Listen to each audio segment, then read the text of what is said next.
This is the story of how I got let go from my dream job at Fox Television, then later turned down a contract at Netflix and ended up working for Disney. But let's go back to the beginning. When I was a kid, my only religion was NFL football. I wanted to become a sports broadcaster for ESPN, so my plan was to go to UConn so I would be close to the ESPN headquarters in Bristol, Connecticut. When I was 12 or 13, I started consuming about 8 hours a day of sports talk radio, usually at about 1.5 speed. Before podcasting was mainstream, I had to tell people I would listen to recorded radio shows from the iTunes Music Store. And after a while, I realized that with my technological capabilities making music, I could easily produce my own podcast. So I came up with The Half Hour of Power, which I later found out is also the name of a Sum 41 album. But luckily, because no one ever listened to my podcast, I didn't run into any issues with copyright. Every night, I would prepare for this NFL podcast that I was recording daily, waking up at 5 a.m. and basically whispering into a cheap $20 garbage Radio Shack mic and editing and posting every episode before I went to school every day while my parents slept in the next room. Again, never really saw any success with the half hour of power, but I definitely learned how to talk, how to speak by myself, basically how to yap in this format that you see today. We'll get back to my passion for the NFL, but throughout college, I ended up working at P.F. Chang's, Applebee's, a call center. I was a brand ambassador for Monster Energy Drink, and I got my first real job out of college as a healthcare recruiter. I was the middleman between hospitals and nurses. My cousin got me this job, and it was 8 a.m. to 6 p.m. And in LA, you have a 1-hour commute each way easily. So that's 7 a.m. to 7 p.m. That's 12 hours. You want to sleep 8 hours. There's 4 left. You want to go to the gym. You want to cook dinner. At this point in my life, I was basically done rapping and ready to give podcasting another go, this time with a co-host, my friend Campbell, and we could really make a good product about sports betting. This is well before sports betting was legal in every state, before networks were allowed to talk about point spreads and totals. So we were ahead of the curve. We knew that. I knew how to produce a good podcast by that point, even if the first one had failed. So I was using all the time that I had outside of work to keep up with the NFL, and my friend was keeping up with college football, and we followed every major sport. To the point where at lunch times, at lunch breaks of my job, I was watching NFL rewinds. I was watching 30-minute replays of every NFL game. And my coworker, Jeremy, saw me doing that and said, "Hey, do you want to come work with me at DirecTV where we actually make that content?" I almost punched him in the face for asking such an ignorant question, but instead I politely said, "Yes, thank you, Jeremy." So looking back at MGA, which was such a terrible job in a toxic work environment and cold calling for 8 hours a day, 10 hours a day, it was all worth it for the fact that I happened to work with a guy that opened the door for me to drive to DirecTV Broadcast Center every Sunday, 12800 Culver Boulevard, and watch NFL games next door to where Andrew Siciliano was doing Red Zone all day, later Scott Hansen. It was a crazy feeling. I was assigned to clip every play of a particular game, get the metadata from NFL.com, which says that it was a 7-yard pass from this quarterback to this receiver and he was down, and also the closed captions, which were generated in real time because it was live television. And I got some really good experience working in a live TV environment. And I was getting paid to watch NFL games, $20 an hour. I'll pay you $20 an hour. It was robbery, and they fed us. So I continued working at MGA, and I was happily going to DirecTV every Sunday. Eventually, I hated MGA enough that I found another recruiting job that just paid a little bit better with Randstad Technologies. At Randstad, I was recruiting business analysts and software engineers and product managers for companies like Sony Pictures and NBC and Toyota. And I was getting more money, but this place was even more toxic. A call log would be generated every day showing how many outbound calls you made, how many minutes you were on the phone. They tracked every single metric. And meanwhile, I started making a lot of money sports betting, and we launched the podcast, The Dollar Parlay. So when you combined that financial success with my lack of interest in the job, my effort went down to the point where they asked me to leave, and I happily left the company. If you guessed that within 1 year I ran out of money and went into debt, you would be correct, my friend. And now it was time to get back to work. Now, luckily, I had worked in recruiting, so I was quite familiar and I wasn't really intimidated by the job hiring process. I knew about applying for jobs, interviewing really well. And the problem with a lot of jobs when you apply, it just feels like that application goes into the abyss. Let me drop some knowledge on you guys here, give you some shortcuts and some hacks. When you apply for a job that you want, obviously, go on LinkedIn and find that exact job title, someone that works in that job currently, and hit them up and say, hey, I'm just curious how you like your job. I'm interested in applying for something like that. They will happily tell you if they see the message. Then you find out who the manager is and you say, hey, manager, I spoke to so-and-so and I'm interested in this job. I'm applying for it. That manager will go handpick your application, look at your resume. Again, assuming that you're qualified, assuming you're actually good for the job. That's how I got invited into the interview process at ESPN to become a statistical analyst. So this is it, boys, ESPN, right? This is where we finally achieved the lifelong dream of working at ESPN.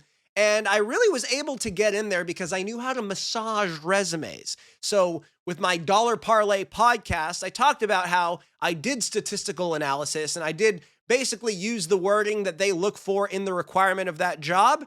I was already doing all that. Plus, I worked at DirecTV in a live television environment like you want me to do for this job. So on paper, it was enough for them to kind of get the process started.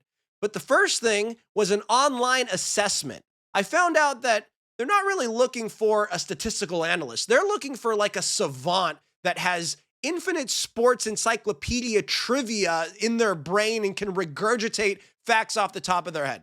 So I'm really kind of only that for the NFL at the time. I get 5 of my friends to help me take this online test, and I think we got 90 or 95% of it in record time, to where I wonder if it came off suspicious because, yes, we cheated aggressively on the entire test. And do I speak Spanish? Claro que sí. Hablo español, amigo. Bueno, okay? So I was qualified for this job. But that ended up being the end of the process for me, and they said that they were moving forward with other candidates. So back to the drawing board.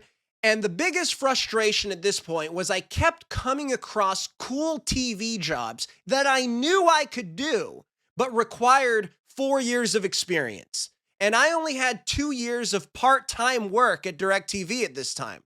So I did what any logical, bloodthirsty savage would do, and I lied on my resume. I said that I had been a content manager for 4 years at DirecTV working with NFL media, and what are they gonna do? Not hire me? Sue me? If you put me in an interview, if you put me in that job, I'm gonna be a rock star, man.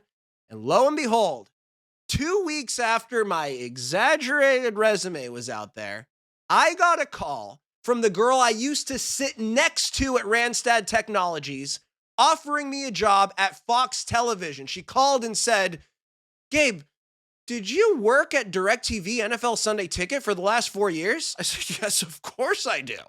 She's like, oh, well, there's a job at Fox Television to process all of their TV episodes and movies and get them onto an app. And it looks like you're qualified for this job. Would you be interested in $30 an hour to watch television? Say less. So now I was getting paid $30 an hour to watch Family Guy and American Horror Story. I wasn't just purely watching TV. You would get a big folder with a bunch of video files. There'd be some other folder in another database with a bunch of text files with matching short and long descriptions. Sometimes there were some grammatical errors in them for some reason, making sure the seasons and the episode titles matched, grabbing the thumbnail for each episode.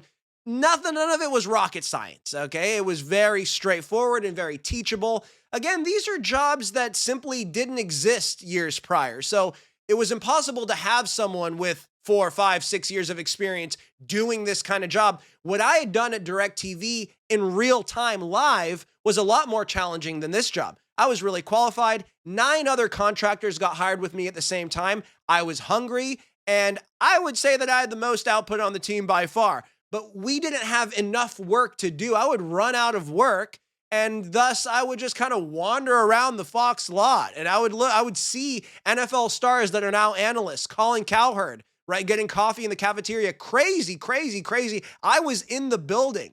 But because I was almost never at my desk because I was a curious mind and I was also doing a few other things, it just wasn't the best look for me. And so 8 months into this contract, it was 3 months at a time, kept getting renewed. Eventually, Disney bought Fox for $60 billion, and they kind of left Fox Sports mostly as an independent service because Disney owns ESPN, and they left Fox News because Disney owns ABC News, but they took all of FX, National Geographic, Fox Television, 20th Century Fox Films to ultimately put together what we now know as Disney Plus. At that time, I got a phone call from my recruiter saying that that's going to be the end for me. And that was obviously devastating, but they actually kept 3 of the contractors who ended up going full-time at Fox.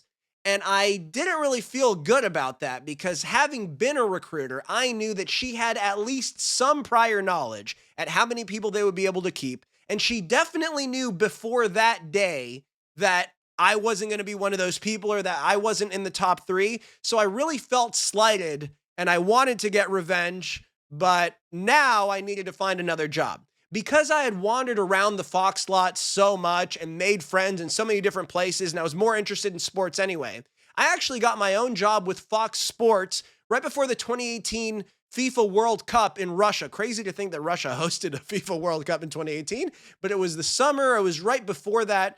And I worked with Fox Sports in the marketing department, making sure that the advertisements were good to run when we sent them out to partners and to other television networks. So making sure that there was a next week and a Thursday versions of the ad, tomorrow, up next, and making sure that everything was in current day. So if there's a player that was traded away, make sure that he's not in an ad for this team. If there was some coach that's in a scandal, let's remove him from the visuals. Again, not overly complicated stuff, but I was back in the building. I got this job.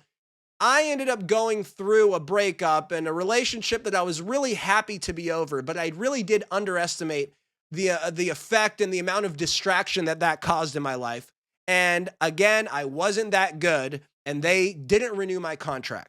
The reality of a lot of these jobs in media and technology, this intersection between media and technology, is they're quick to contract people, but they're also quick to let people go. It's very cutthroat. It's very competitive. And I normally do very well in that. But at the Fox television job, I just didn't have enough work to do. And I was like that kid that's sitting in class patiently and ended up walking around and wandering off too much and wasn't at my desk often enough when my boss would come to check on me. Really dumb looking back.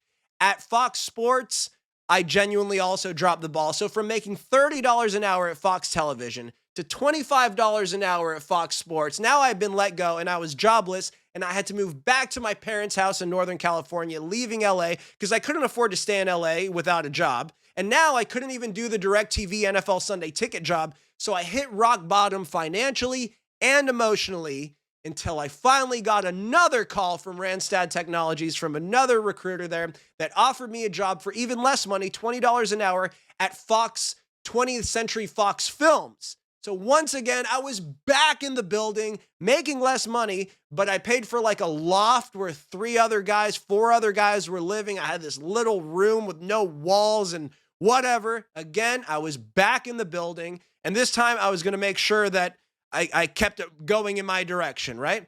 That job, honestly, I can't really remember what the heck we did. The job was basically all in Excel, and I saw my manager probably once a week.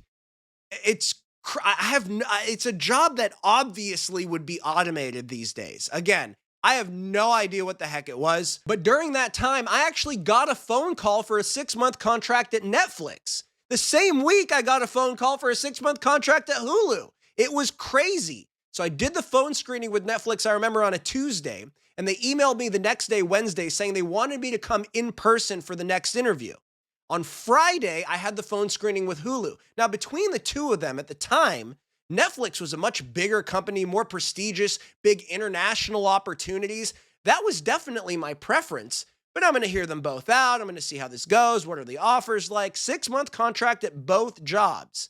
On Friday, I had the phone screening with Hulu, and I remember being so loose and so chill. It was actually the best interview I ever did for any job. I connected with the manager that I was talking to. It was so good. And it was really because I had nothing to lose. I wasn't really worried about what he thought of me. I was just being myself, telling him what I genuinely thought. I connected with the guy so much that when they sent me a take-home assessment, I don't think I did very well on it.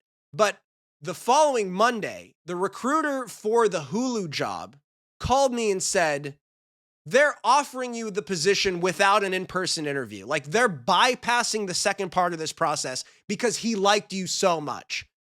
Meanwhile, I'm thinking that I still have this in-person interview coming up with Netflix.